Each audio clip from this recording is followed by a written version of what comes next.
আসলে আপনাদের কোনো কিছুই দরকার না। সরকারি সকল সকল সেক্টর এই ঘাটতিকে দাবিয়ে রাখার চেষ্টা করা হচ্ছে। হয় জান দিব, নাইলে দশম গ্রেড নিয়ে ঘরে ফিরবো। বাংলার 18 কোটি মানুষকে স্বাস্থ্য সেবা থেকে বঞ্চিত করা হচ্ছে। বৈষম্যহীন বাংলাদেশে আমরা বৈষম্যের শিকার। তাহলে স্বাস্থ্য গঠন হয়ে যাবে, আপনারা কিন্তু সামাল দিতে পারবেন না। সকল ডিপ্লোমা যেখানে দশম গ্রেড মেডিকেল টেকনোলজি এবং ফার্মাসিস্ট ডিপ্লোমা কেন্দ্র আগে বেড়েছে। আজকে আমি এই মানববন্ধন থেকে বাংলাদেশ সরকার ইন্টারিয়ার গভর্নমেন্টকে একটা কথা জানিয়ে দিতে চাই, যখন সকল ডিপ্লোমা দশম গ্রেডে আপনারা কেন আমাদেরকে আগের বয়ে রাখছেন? আমাদের অন্যকে কোথায়? আমরা স্বাস্থ্য সেবায় নিয়োজিত মেডিকেল টেকনোলজি এবং ফার্মাসিস্টরা 24 মানবিক কাজে লিপ্ত থাকি। আমরা মানুষকে কষ্ট দিতে চাই না। এইটাই কি আমাদের দুর্বলতা? এইটাই কি আমাদের ব্যর্থতা? আমরা আপনাদেরকে পেশেন্ট ঠিক করি না, আমরা মানুষের স্বাস্থ্য সেবা নিয়ে কাজ করি। মানুষের দরদায় পেছায় যায়। কোভিড-19 মহামারীতে যখন মানুষ রাস্তায় পড়েছিল, কেউ যখন হাত দিচ্ছিল না, বাবা যখন সন্তানকে চিনত না, সন্তান যখন বাবাকে চিনত না, সেই সময় মেডিকেল টেকনোলজি এবং ফার্মাসিস্টরা একযোগে কোভিড-19 নির্মূল করার জন্য কাজ করছে। ভ্যাকসিন দিয়ে রয়েছে, মেডিকেল টেকনোলজিস্টরা কোভিড-19 কাজ করছে, সব কালেকশন করছে। ফার্মাসিস্টরা তাদের ঔষধ দিয়ে 24 আওয়ার মানুষের পাশে দাঁড়াচ্ছে। আজকে যখন মহামারী দিনগুলোর মতো কাজে মেডিকেল টেকনোলজি লাভবানেরা দিন রাত পরিশ্রম করে যাচ্ছে। আমাদের অপরাধ এইটাই, আমরা মানুষের দরকার বসে দিতে চাই স্বাস্থ্য সেবা। মানুষকে স্বাস্থ্য সেবার মধ্যে মেডিকেল টেকনোলজি এবং ফার্মাসিস্টরা অন্যতম। আপনারা কি এটা অস্বীকার করতে পারেন? আপনারা কেন আমাদের বারবার কয়ে দিয়ে বুঝাতে চাচ্ছেন যে আপনাদের আরো কিছু দরকার? আসলে আপনাদের কোনো কিছুই দরকার না, আপনাদের সব সহযোগিতাই দরকার। আপনারা তো জানেন না বাংলাদেশের 20 কোটি মানুষের স্বাস্থ্য সেবার কি হাল। আপনি যখন রাতের অন্ধকারে মেডিকেল টেকনোলজির প্রয়োজন পড়ে, তখনই তিনি এক্সরে করে, এক্সরে সিটি স্ক্যান করে। আজকে কোন হসপিটালে যান, আজকে নিউরো সায়েন্সে যান, রাত ভর যখন একটা মেডিকেল টেকনোলজিস্ট কাজ করে, একটা সেকেন্ড ঘুমাইতে পারে না, তখন তাদের মনে একটাই কথা যে তারা ডিপ্লোমা হোল্ডার হয়ে গেল, দশম গ্রেড দাবি আদায় করার জন্য রাস্তায় নিলে।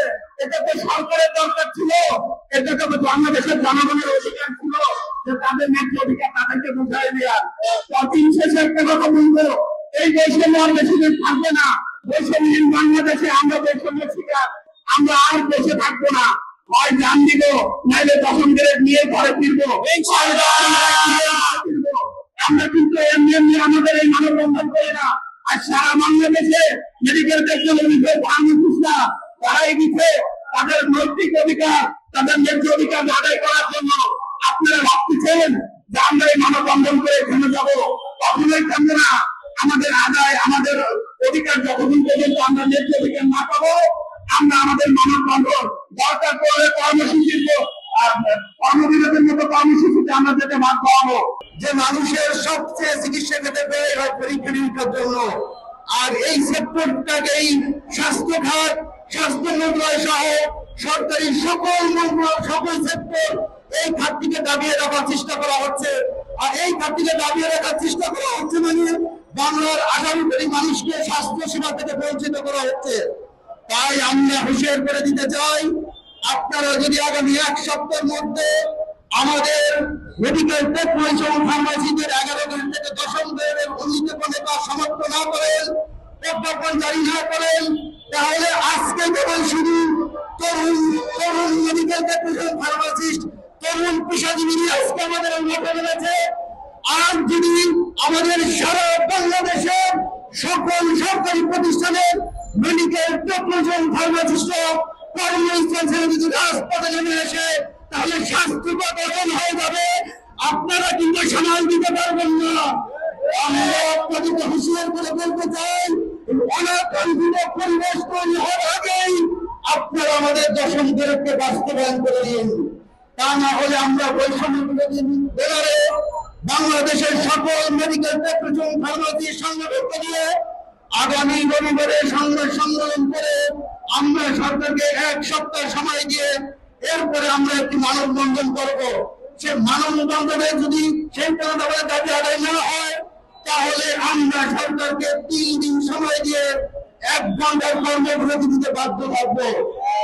এরপরে যদি আমাদের দাবি আদায় না হয়, তাহলে আমরা সরকার বাহাদুরকে আর 3 দিনের সময় দিব। তারপরে যদি আমাদের দাবি বাস্তবায়ন না হয় তাহলে আমরা বাধ্য হব লাগাতার কর্মবিরতি দিতে ইনশাআল্লাহ।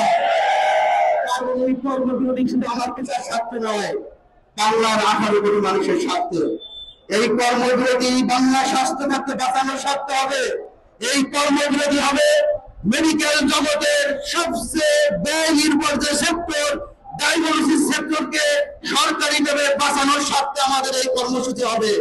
তাই আমি দেশবাসীর কাছে ক্ষমা চেয়ে নিব, যদি এর আগে আমরা যেভাবে 2024 সালে রাষ্ট্র সংস্কারের জন্য ফ্যাসিস্ট বিতাড়িত করার জন্য আমাদের অনেক কিছু আমরা শাটডাউন করে দিয়েছিলাম, দেশবাসী সবাই সহযোগিতা করেছিলেন, যার কারণে ফ্যাসিস্ট শক্তি পালিয়ে যেতে বাধ্য হয়েছিল। আবারও আমাদের এই মৌলিক চাহিদার কষ্টের অন্যতম স্বাস্থ্য খাতে বাঁচানোর জন্য যদি মেডিকেল টেকনোলজি ফার্মাসিস্টরা যদি শাটডাউন বা কর্মবিরতির মতো বড় কঠিন কর্মসূচি দেয়, আশা করব দেশবাসী বৃহত্তর স্বার্থে আপনাদের সরকারিভাবে রোগ নির্ণয়, সরকারিভাবে আপনাদের মৌলিক স্বাস্থ্য সেবা পাওয়ার সুবিধার্থে আপনারাও আমাদের সকল কর্মসূচিতে সহযোগিতা করবেন, ধৈর্য করবেন। তাহলে আশা করি এই স্বাস্থ্য সেক্টর সুন্দরভাবে বহির্বিশ্বের সাথে তাল মিলিয়ে গিয়ে যাবে ইনশাআল্লাহ।